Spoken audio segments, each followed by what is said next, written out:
सभी को नमस्कार। एक बार पुनः स्वागत है आपका हमारे YouTube चैनल पर। तो डियर स्टूडेंट, आज हम इस वीडियो में अध्यापन करने वाले हैं कक्षा 9 की पाठ्य पुस्तक जो सामाजिक विज्ञान की अर्थशास्त्र की पाठ्य पुस्तक है। इसके अध्याय संख्या 3 निर्धनता एक चुनौती।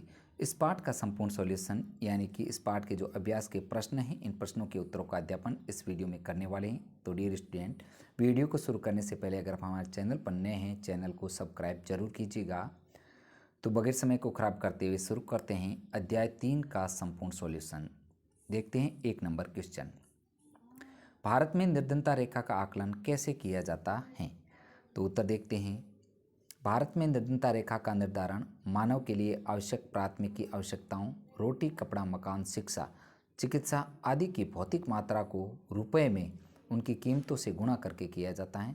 वर्तमान निर्धनता रेखा के लिए सूत्र वांछित कैलोरी आवश्यकता पर आधारित हैं, जो कि ग्रामीण क्षेत्रों में 2400 कैलोरी। ध्यान रखना, एक व्यक्ति के लिए ग्रामीण क्षेत्रों में जो कैलोरी निर्धारित की गई है वो 2400 कैलोरी प्रति व्यक्ति प्रतिदिन, तथा शहरी क्षेत्र के लिए जो है 2100 कैलोरी प्रति व्यक्ति प्रतिदिन ऊर्जा देने वाले भोजन से हैं।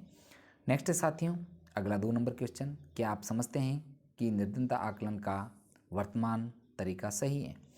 तो इसका जो उत्तर है कि निर्धनता निर्धारण का हमारा वांछित कैलोरी उपभोग का तरीका न्यूनतम मूलभूत आवश्यकताओं के उपभोग पर आधारित है, अतः यह तरीका सही है।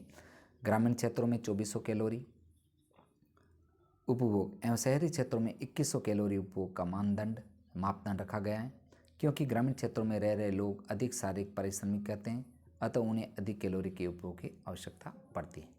नेक्स्ट है साथियों क्वेश्चन संख्या 3। भारत में 1973 में से निर्धनता की प्रवृत्तियों पर चर्चा कीजिए। तो इसका उत्तर है कि भारत में निर्धनता अनुपात वर्ष 1993-94 में लगभग 45% से वर्ष 2004-05 में 37.2% तक महत्वपूर्ण गिरावट रही। वर्ष 2011-12 में निर्धनता रेखा के नीचे के निर्धनों का अनुपात भी और गिरकर 22% पर आ गया। यदि यही प्रवृत्ति रही तो अगले कुछ वर्षों में निर्धनता रेखा से नीचे के लोगों की संख्या 20% से भी नीचे आ जाएगी। यद्यपि निर्धनता रेखा से नीचे रहने वाले लोगों का प्रतिशत पूर्व के 2 दशकों जो 1973 से लेकर 1993 में गिरा है। निर्धन लोगों की संख्या वर्ष 2004-05 में 407 मिलियन से गिरकर 270 मिलियन वर्ष 2011-12 में, जिस औसत गिरावट 2.2% वर्ष 2004-05 से 2011-12 के बीच हुई है। नेक्स्ट है साथियों अगला 4 नंबर क्वेश्चन कि भारत में निर्धनता में अंतर राज्य असमानताओं का एक विवरण प्रस्तुत कीजिए।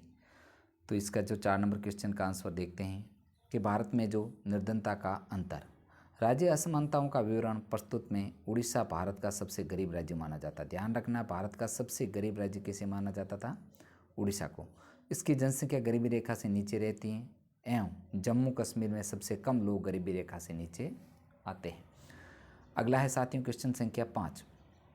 उन सामाजिक और आर्थिक समूहों की पहचान करें जो भारत में निर्धनता के समक्ष निरूपाय हैं। तो 5 नंबर का जो आंसर है कि भारत में निम्नलिखित सामाजिक और आर्थिक समूह निर्धनता के समक्ष निरूपाय हैं। तो सबसे पहले सामाजिक समूह है जो कि भारत में सामाजिक समूह में सर्वाधिक असुरक्षित अनुसूचित जाति और जनजाति के परिवार हैं। भारत में अनुसूचित जनजातियों में निर्धनता अनुपात लगभग 43% एवं अनुसूचित जातियों में निर्धनता अनुपात लगभग 29% रहा, जो काफ़ी अधिक है। नेक्स्ट है आर्थिक समूह।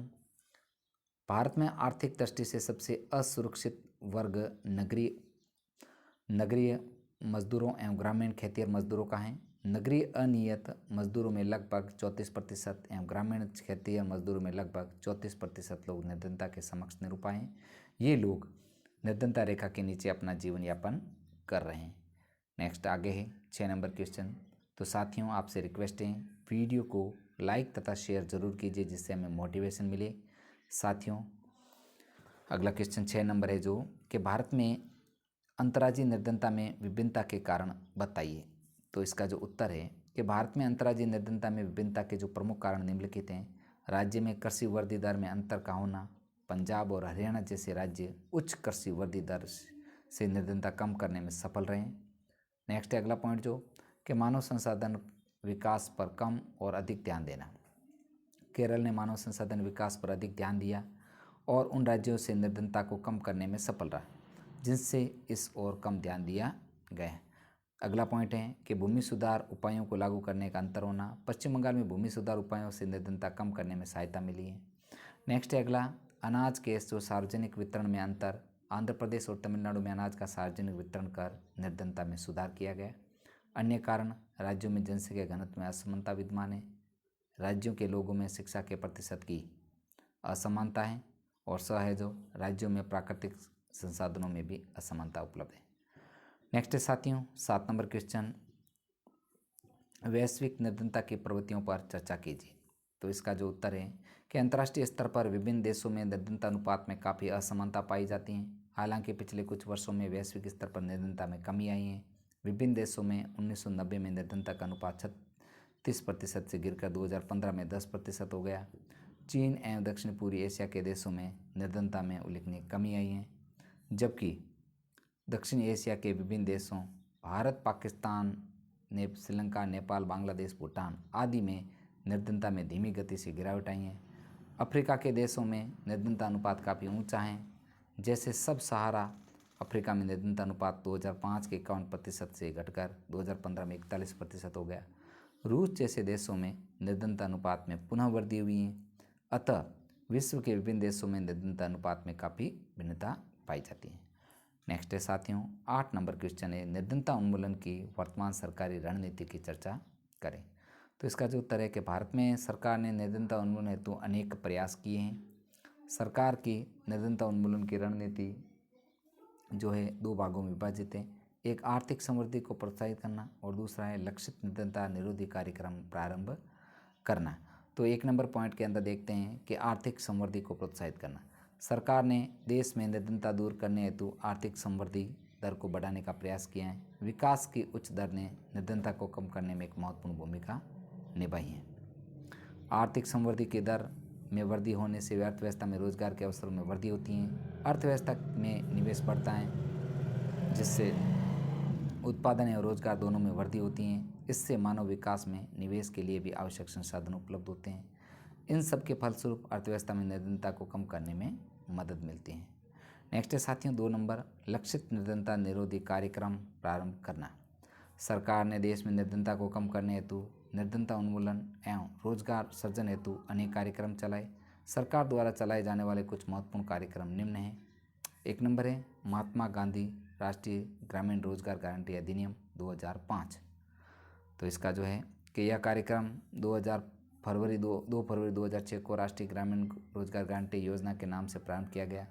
2 अक्टूबर 2009 को इसका नाम परिवर्तित कर दिया गया। इस योजना के तहत चयनित जिलों में ग्रामीण क्षेत्रों में चयनित परिवारों के एक सदस्य को कम से कम 100 दिन जो है अकुशल श्रम वाले रोजगार की गारंटी दी गई। नेक्स्ट जो दूसरी योजना काम के बदले अनाज कार्यक्रम।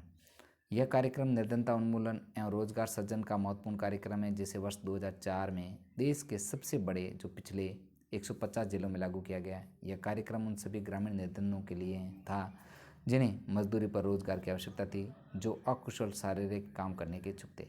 यह 100% केंद्र प्रायोजित कार्यक्रम था। नेक्स्ट है साथियों अगला, प्रधानमंत्री रोजगार योजना। यह योजना जो गरीबी निवारण एवं स्वरोजगार की योजना है। इस योजना को 2 अक्टूबर 1993 को प्रारंभ किया गया, जिसका मुख्य उद्देश्य ग्रामीण क्षेत्रों एवं छोटे शहरों में शिक्षित बेरोजगार युवाओं के लिए स्वरोजगार के अवसर सृजित करना। अगला जो कार्यक्रम है ग्रामीण रोजगार सृजन कार्यक्रम।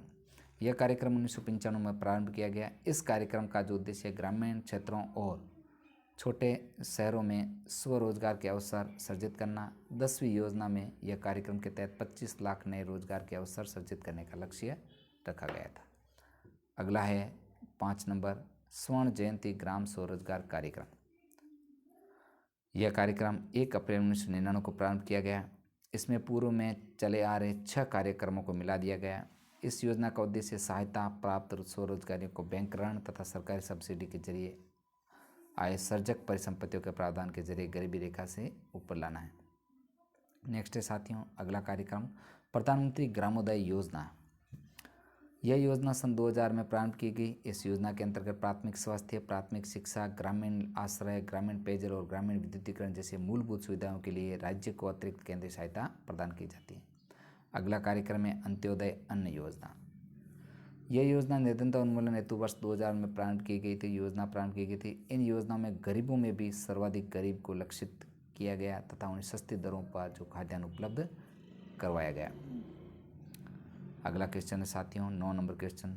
साथियों थोड़ा क्वेश्चन आंसर बड़े हो सकते हैं, लेकिन आप इसको पूरा देखें ताकि आपको यह चैप्टर समझने में मदद मिलेगी। तो 9 नंबर क्वेश्चन देखते हैं। निम्नलिखित प्रश्नों के उत्तर संक्षेप में दीजिए। मानव निर्धनता से आप क्या समझते हैं, इसका अर्थ लिखना है। तो सबसे पहले इसका देखें, मानव निर्धनता का अर्थ उस अवस्था से है जिसके अंतर्गत लोगों की आवश्यकता की मूलभूत जरूरतें जैसे भोजन, शिक्षा, आवास, स्वास्थ्य सुविधाएं, रोजगार की सुरक्षा तथा उनका सम्मान आदि नहीं मिल पाए। नेक्स्ट है ख, निर्धनों में भी सबसे निर्धन कौन है। तो इसका उत्तर है कि निर्धनों में भी निर्धन परिवारों में महिलाएं, बच्चियां तथा वृद्ध लोग हैं जो निर्धनों में सबसे निर्धन है। नेक्स्ट है आगे, राष्ट्रीय जो ग है, राष्ट्रीय ग्रामीण रोजगार गारंटी अधिनियम 2005 की मुख्य विशेषताएं क्या है। तो इसका जो उत्तर है ग का हम देखते हैं कि राष्ट्रीय ग्रामीण रोजगार गारंटी अधिनियम 2005, यह अधिनियम 2005 में पारित किया गया तथा फरवरी 2006 में इसका शुभारंभ किया गया। 1 अप्रैल 2008 को यह संपूर्ण देश में लागू कर दिया गया। इस अधिनियम के तहत चयनित जिलों में ग्रामीण क्षेत्रों में चयनित परिवार के एक सदस्य को वर्ष में कम से कम जो है 100 दिन अकुशल श्रम वाले रोजगार की गारंटी प्रदान की गई। इसमें प्रस्तावित रोजगारों को 1/3 रोजगार महिलाओं के लिए आरक्षित हैं। इसके अंतर्गत केंद्र सरकार राष्ट्रीय रोजगार गारंटी कोष तथा राज्य सरकार राज्य रोजगार गारंटी कोष की स्थापना करेगी। इस कार्यक्रम के अंतर्गत आवेदक है जो 15 दिनों के भीतर रोजगार उपलब्ध नहीं करवाया जाता तो वह दैनिक मजदूरी बेरोजगारी भत्ते का अधिकारी होगा। तो डियर स्टूडेंट, इस प्रकार हमने इस वीडियो में जो कक्षा 9 की अर्थशास्त्र की पाठ्य पुस्तक है, इसके अध्याय संख्या 3 निर्धनता एक चुनौती, इस पाठ का संपूर्ण सॉल्यूशन हमने इस वीडियो में किया है। साथियों, आपको वीडियो कैसा लगा? वीडियो अच्छा लगे तो वीडियो को लाइक तथा शेयर जरूर कीजिए जिससे हमें मोटिवेशन मिले। साथियों, मेरे यूट्यूब चैनल पर आपको इसकी प्लेलिस्ट में कक्षा 9 के जो सामाजिक विज्ञान की, राजनीति शास्त्र तथा अर्थशास्त्र तथा इतिहास विषय की संपूर्ण किताबों के जो वीडियो उपलब्ध हैं प्लेलिस्ट में, वहां से आप इनका एक साथ अध्यापन कर सकते हैं। साथियों, मिलते हैं नेक्स्ट चैप्टर के साथ में। वीडियो देखने के लिए आपका दिल से धन्यवाद।